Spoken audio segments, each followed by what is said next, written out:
Hi everyone, welcome back बच्चों, welcome back to the amazing platform of V2A Learning. I am your very own Neha Agrawal and I am your zoology mentor. So बच्चों we are back with the last part of body fluids and circulation. बहुत सारा कुछ हमने complete कर लिया है human physiology के 3 chapters में, और बॉडी फ्लूइड्स की अगर हम बात करें, हार्ट का स्ट्रक्चर, जो भी आपके कार्डियक फंक्शन कैसे होता है, व्हाट इज कार्डियक साइकिल, उस पर कैसे न्यूमेरिकल्स पूछे जाते हैं, all the confusing concepts about ECG, ये सब कुछ हमने अच्छे से कंप्लीट कर लिया है. About blood cells, about blood, what all is there in asked in the questions. So we are now completing today, in today's lecture we will be completing the last part of the chapter, that is the disorders of circulatory system.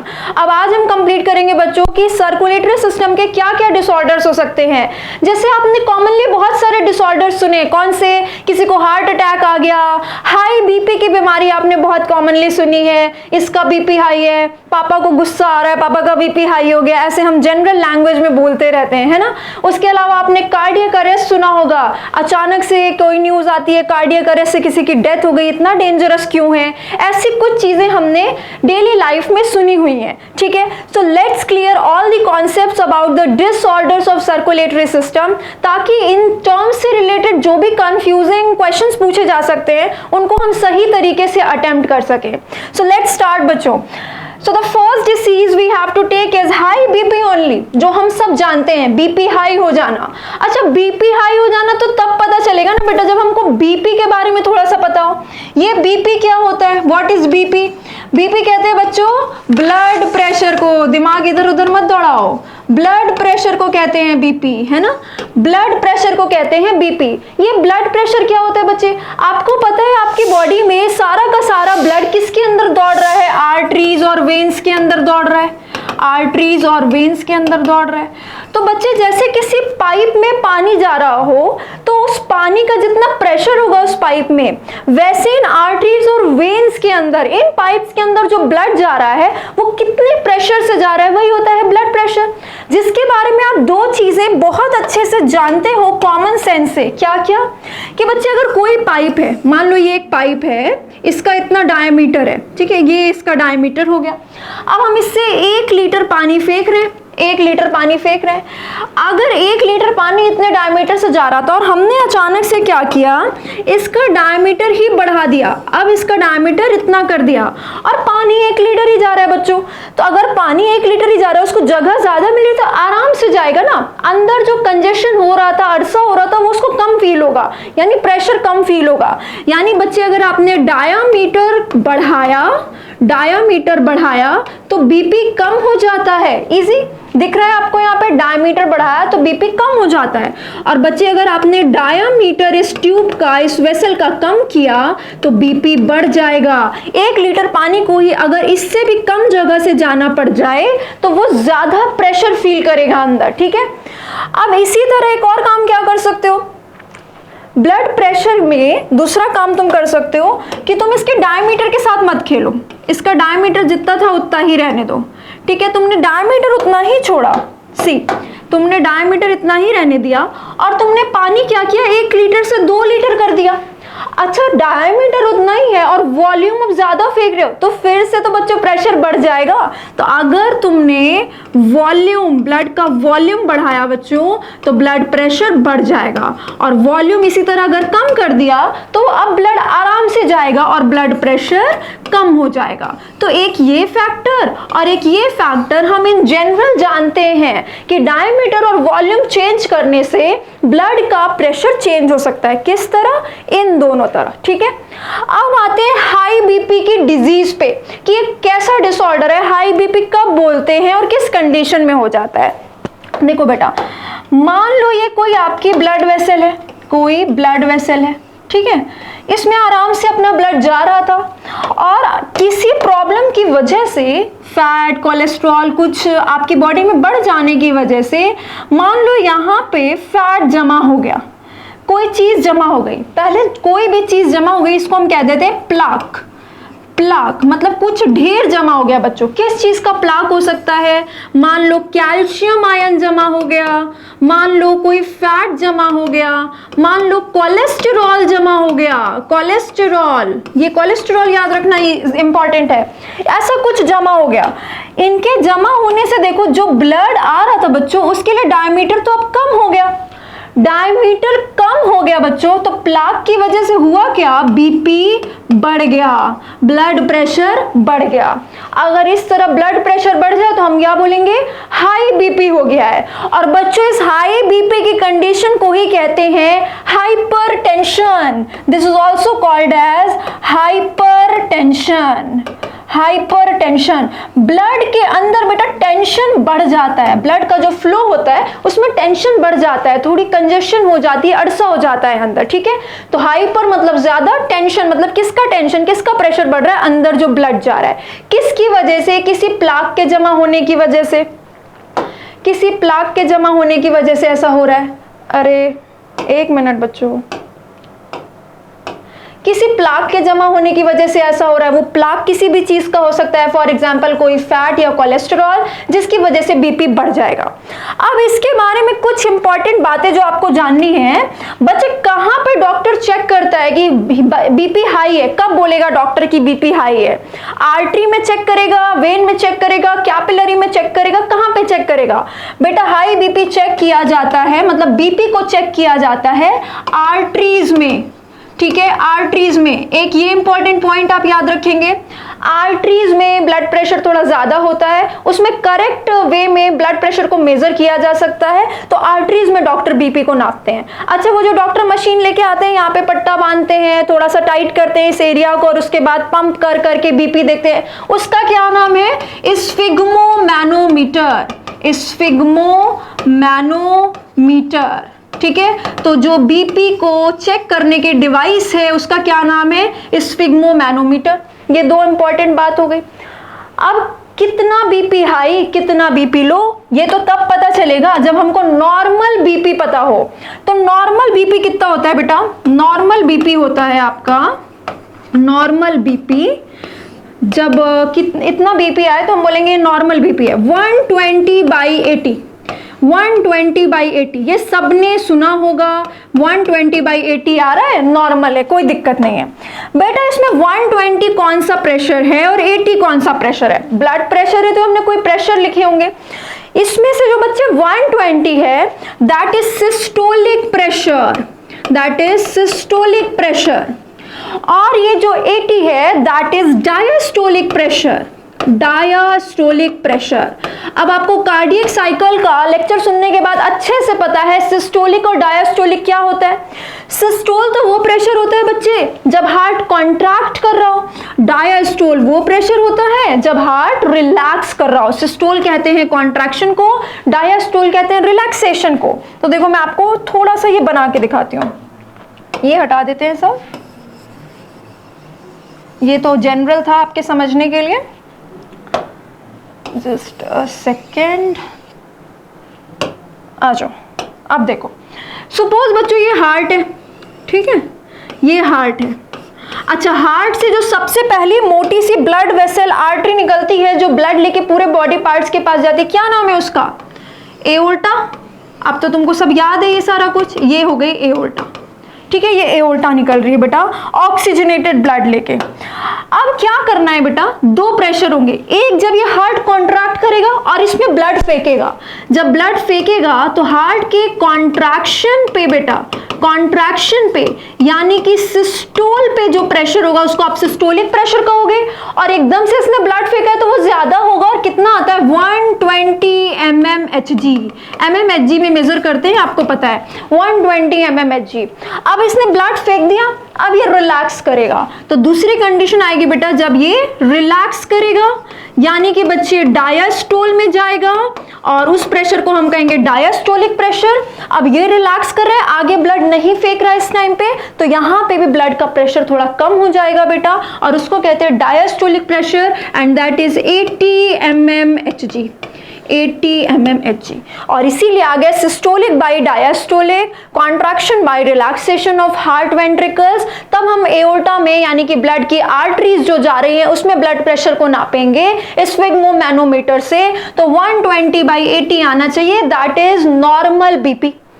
अब कब बोलते हैं high BP हो गया है, hypertension हो गया है? बेटा ध्यान से सुनो, हाई बीपी सिर्फ और सिर्फ तभी कहेंगे जब कम से कम ये कंडीशन पहुंच जाए 140/90 पे। कितनी? 140/90। मतलब डायस्टोलिक प्रेशर कम से कम 120 से बढ़ के 140 हो जाए और सिस्टोलिक प्रेशर कम से कम 120 से बढ़ के 140 हो जाए, और जो डायस्टोलिक प्रेशर है वो 80 की जगह कम से कम बढ़ के 90 हो जाए, तब आप कहोगे हाई बीपी है। और इसी में बेटा नीट में एक क्वेश्चन आया हुआ है कि 130/90, ये नीट का क्वेश्चन है बेटा। 130/90 को बताओ आप हाई बीपी कंसीडर करोगे कि नहीं करोगे? बिल्कुल भी नहीं करोगे बच्चों। 130 को आप हाई बीपी नहीं कंसीडर कर सकते। हाई बीपी कहने के लिए कम से कम ये वाली कंडीशन होनी ही चाहिए। 5 तारा क्वेश्चन है बेटा ये, इसको मार्क कर लो। कम से कम 140/90 कंडीशन होनी चाहिए, तभी आप उसको हाई बीपी कहोगे। यानी 130/90 is not high BP, it is not high BP बच्चों, वेरी इंपॉर्टेंट। ठीक है, तो ये वाली बात समझ में आ गई। हाई बीपी के बारे में आपको इतना ही जानना है, what is high blood pressure, what is hypertension, कितना नॉर्मल होता है, कितना होने पे हाई बोलोगे, और कहां पे मेजर किया जाता है, कौन से टूल से मेजर किया जाता है, दैट्स इट। ठीक है, this is all about the high BP, high blood pressure और hypertension, you need to know. अब आते हैं नेक्स्ट बात पे, नेक्स्ट डिजीज पे बेटा। नेक्स्ट अपन करते हैं पहले coronary artery disease. Coronary artery disease NCERT के डिजीजेस हैं बेटा ये, वेरी इंपॉर्टेंट, और इन सबके नाम बड़े कंफ्यूजिंग वे में आपको आते हैं कि एक्चुअल में इसमें होता क्या है, इसलिए डिसऑर्डर से बहुत अच्छे से ध्यान देंगे। अगली डिजीज ले रहे हैं बेटा सीएडी। ये सीएडी क्या होता है? Coronary artery disease. बच्चे इस कोरोनरी आर्टरी डिजीज को ही कहते हैं, ये क्या ही हो रहा है बार बार बच्चे, इस कोरोनरी आर्टरी डिजीज को ही कहते हैं, कोरोनरी आर्टरी डिजीज को ही कहते हैं एथेरोस्क्लेरोसिस। एथेरोस्क्लेरोसिस बेटा कैड यानी कि कोरोनरी आर्टरी डिजीज का ही नाम है। पहले तो ये बात याद रखना, कंफ्यूज मत करना, एथेरोस्क्लेरोसिस लिखा है, आर्टेरियोस्क्लेरोसिस नहीं लिखा है। तो एथेरोस्क्लेरोसिस और कैड कहना एक ही बात है। इसमें क्या हो रहा है, जैसे अभी तुमने किसी बॉडी के ब्लड वेसल में प्लैक जमा कर दिया था ना, वैसे ही तुम प्लैक ही जमा करोगे, पर कहां पे करोगे? नाम को तोड़ो, कोरोनरी आर्टरी में। और कोरोनरी आर्टरी कौन सी आर्टरी होती है बच्चों? ये रहा हार्ट। हार्ट ने एक ब्लड वेसल निकाली अपने से बाहर, दैट इज एओर्टा, और एओर्टा ने जाके पूरी बॉडी को ऑक्सीजनेटेड ब्लड का सप्लाई दे दिया। भाई हार्ट ने क्या गलती की है? इसके भी तो खुद की कोई दीवार है, एपिकार्डियम, मायोकार्डियम, एंडोकार्डियम है, इनको भी तो ऑक्सीजन चाहिए अपना काम करने के लिए, अपना सर्वाइवल करने के लिए। तो इसी आर्टरी की बेटा एक ब्रांच उठ के हार्ट की वॉल को भी तो ब्लड देती है। हार्ट की वॉल को, एक तो हार्ट के अंदर ब्लड है जो कि पंप हो रहा है, हार्ट की जो दीवार है बेटा उसमें जो सेल्स हैं उनको जो ब्लड चाहिए, ऑक्सीजनेटेड ब्लड चाहिए, ऑक्सीजन चाहिए, वो इस एओर्टा की एक ब्रांच उठ के हार्ट के पास भी जाती है। और इसी को तुम कहते हो कोरोनरी आर्टरी। इसी को क्या कहते हो? Coronary artery.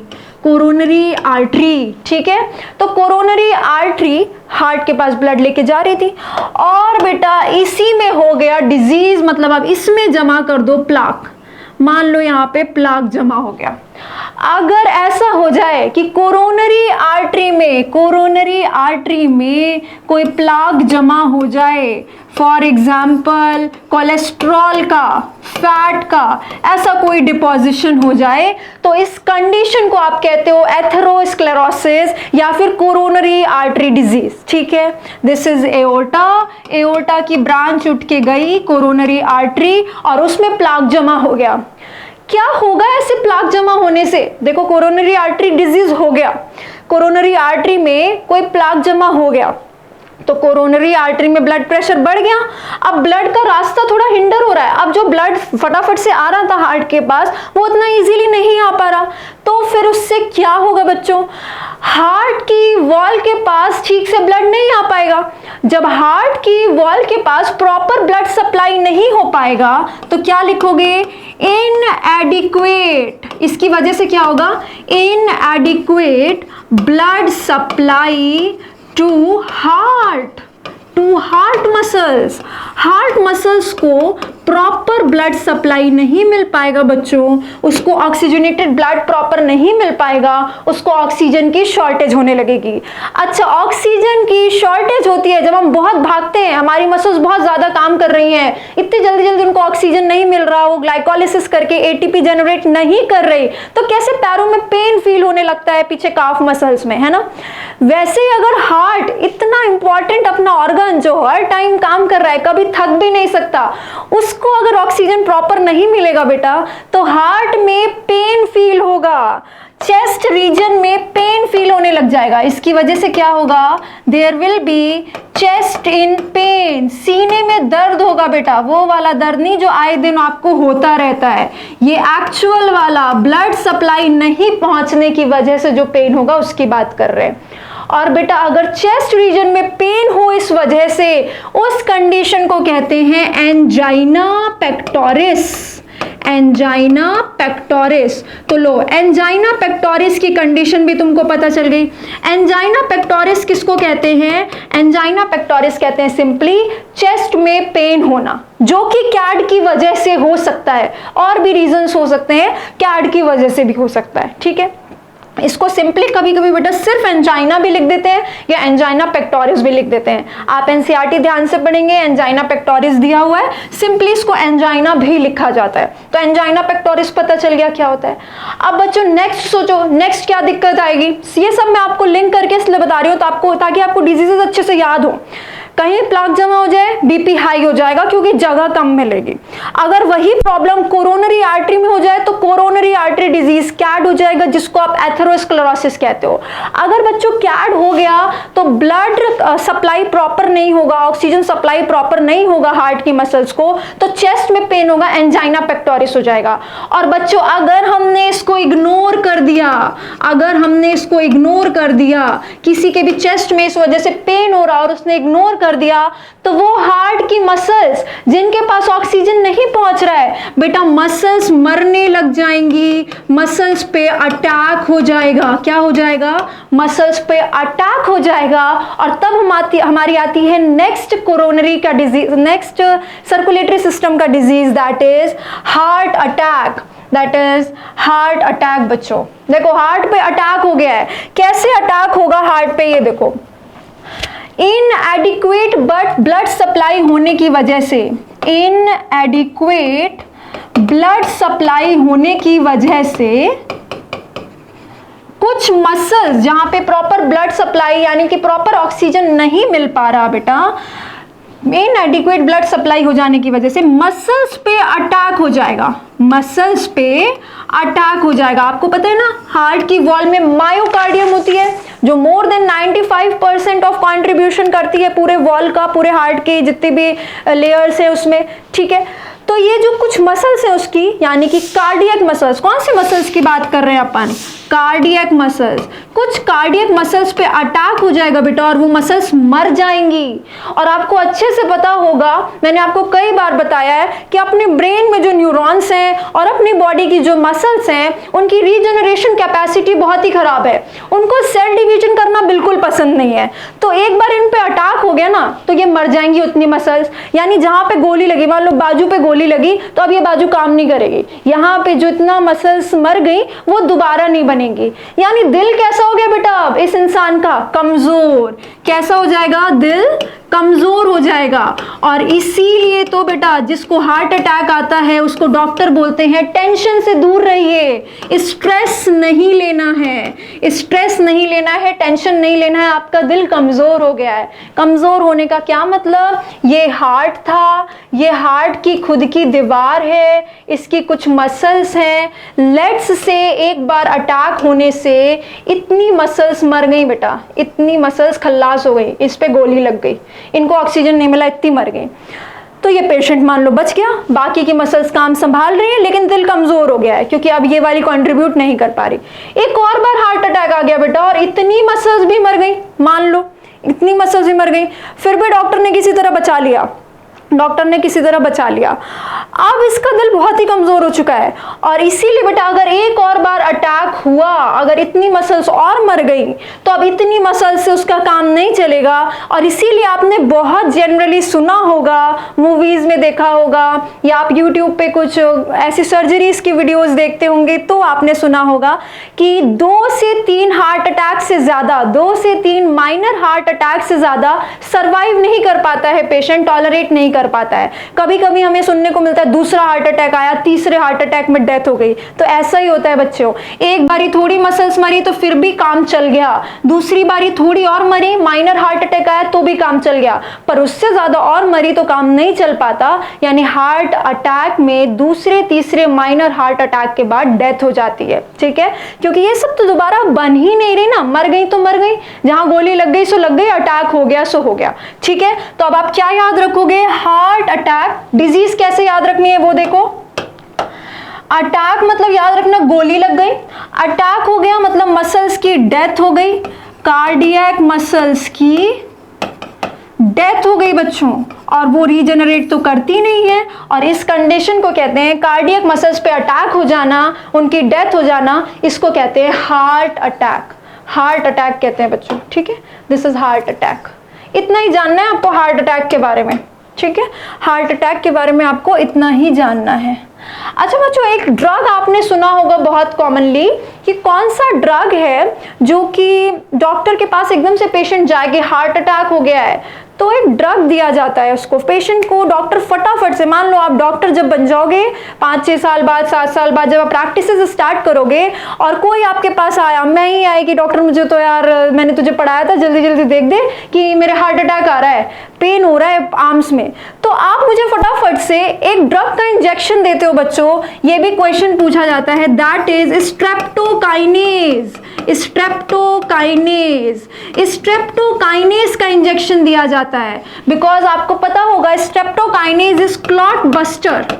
क्लॉट बस्टर, कभी कभी क्या होता है ना बेटा कि ब्लड जो अंदर चल रहा है उसी में क्लॉट बन जाता है, जिसकी वजह से हार्ट के पास प्रॉपर ब्लड नहीं जाएगा और हार्ट के मसल्स पे अटैक हो जाएगा। तो डॉक्टर को नहीं पता अभी कि मुझे हार्ट अटैक किस वजह से आ रहा है, लेकिन डॉक्टर एक पॉसिबिलिटी सोच के कि शायद बॉडी में कहीं क्लॉट लग गया हो, और जब तक वो एग्जामिन करेंगे तब तक किसी पेशेंट की डेथ ना हो जाए, इसीलिए वो स्ट्रेप्टोकाइनेज का इंजेक्शन दे देते हैं कि अगर बाई चांस क्लॉट की वजह से ऐसा हो रहा होगा तो जल्दी जल्दी क्लॉट डिसॉल्व हो जाएगा। बस्टर मतलब क्लॉट डिसॉल्व हो जाना, घुल जाना, ताकि वापस से सर्कुलेशन बढ़िया हो जाए और ब्लड सर्कुलेट करने लग जाए और हार्ट के पास पहुंचने लग जाए, ठीक है। तो ये होता है स्ट्रेप्टोकाइनेज के बारे में, दिस इज इंपॉर्टेंट, पूछे हुए हैं क्वेश्चंस में, ऑप्शंस में स्ट्रेप्टोकाइनेज आपको मिलता है तो इसको ध्यान रखेंगे, ठीक है। Let's come to the next disease. अगले डिजीज करते हैं बेटा कार्डियक अरेस्ट। अब ये कार्डियक अरेस्ट क्या होता है, कार्डियक अरेस्ट बहुत ही खतरनाक है हार्ट अटैक में। अच्छा एक और बात बच्चों, तुमने एक और डिजीज सुनी होगी मायोकार्डियल इन्फेक्शन। मायोकार्डियल इन्फेक्शन बच्चे, मायोकार्डियल इन्फेक्शन के नाम से बिल्कुल घबराना नहीं है कि ये कौन सी डिजीज आ गई, हार्ट अटैक का ही फैंसी नेम है मायोकार्डियल, मायोकार्डियल इन्फेक्शन। क्या कहते हैं इसी को, मायोकार्डियल इन्फेक्शन। इसी का दूसरा नाम है, हार्ट अटैक का ही थोड़ा फैंसी नेम है, दैट इज मायोकार्डियल इन्फेक्शन। तो ये वाली बात को भी अच्छे से हम ध्यान रखेंगे। अब चलते हैं अपनी नेक्स्ट डिजीज पे, that is cardiac arrest. Cardiac arrest, cardiac arrest बहुत ही खतरनाक होता है बच्चों। इसके लिए ऐसे न्यूज आते हैं कि उस बंदे को कार्डियक अरेस्ट हो गया तो इसकी डेथ हो गई ऑन द स्पॉट। क्योंकि कार्डियक अरेस्ट में क्या होता है, सबसे पहले इसको याद कैसे रखेंगे, ये सपोज हार्ट है, इसको अरेस्ट कर दो, इसको हथकड़ी पहना दो, ये लो इसको हथकड़ी पहना दी। अब तुम एक बात बताओ कि हार्ट को अगर हमने अरेस्ट कर दिया है तो ये बीट कैसे करेगा, बीट नहीं नहीं कर पाएगा, इसको जगह नहीं मिल रही बीट करने की। यानी कि कार्डियक अरेस्ट में बच्चों हार्ट बीट ही रुक जाती है, हार्ट बीट ही स्टॉप हो जाती है। डायरेक्ट यही क्वेश्चंस पूछे जाते हैं कि कार्डियक अरेस्ट में होता क्या है, हार्ट फेलियर में होता क्या है, हार्ट अटैक में होता क्या है। तो हार्ट फेलियर तो आपको हार्ट अटैक तो आपको पता चल गया। कार्डियक अरेस्ट में क्या होता है, हार्ट बीट स्टॉप हो जाती है। हार्ट बीट का जिम्मा किसने लिया था, आपके एसए नोड ने लिया था। आपका जो साइनोएट्रियल नोड था उसी ने तो हार्ट बीट प्रोड्यूस की थी, उसी ने तो इलेक्ट्रिसिटी प्रोड्यूस की थी, एक्शन पोटेंशियल जनरेट किया था। तो बच्चे कार्डियक अरेस्ट में कुछ इलेक्ट्रिकल मालफंक्शन हो जाता है, इलेक्ट्रिकल मालफंक्शन। मालफंक्शन मतलब कुछ गड़बड़ी होना। इलेक्ट्रिकल क्यों बोल रहे हैं, क्योंकि वो जो एक्शन पोटेंशियल जनरेट होके ऐसे एसए नोड ने, ये देखो एसए नोड ने यहाँ पे एवी नोड को दिया और इसने फटाफट से फैलाया बंडल ऑफ इससे, इस पैसेज में कुछ गड़बड़ी हो गई, या तो इसमें गड़बड़ी हो गई या इसमें हो गई या इस रास्ते में हो गई कुछ। अगर वो एक्शन पोटेंशियल फैलने में कोई गड़बड़ हो जाए तब हम क्या बोलेंगे, इलेक्ट्रिकल मालफंक्शन हो गया। और इलेक्ट्रिकल मालफंक्शन हो गया तो बच्चों मैसेज ही नहीं फैला, मैसेज ही नहीं फैला कॉन्ट्रैक्शन और रिलैक्सेशन का सही से, मैसेज ही नहीं फैला ठीक से, तो कॉन्ट्रैक्ट रिलैक्स नहीं करेगा, कॉन्ट्रैक्ट रिलैक्स नहीं करेगा बच्चों तो बीट नहीं होगी, और हार्ट बीट नहीं होगी तो हार्ट बीट स्टॉप हो गई तो क्या होगा, हार्ट बीट स्टॉप हो गई तो कहानी खत्म हो जाएगी बच्चों, कार्डियक अरेस्ट से ऑन द स्पॉट डेथ हो जाएगी अगर इलेक्ट्रिकल मालफंक्शन हो जाता है। ठीक है, तो ये हो गया नेक्स्ट। तो अब नेक्स्ट एक और डिजीज पे चलते हैं, दैट इज हार्ट फेलियर। एक और डिजीज करनी है बच्चे आपको, हार्ट फेलियर।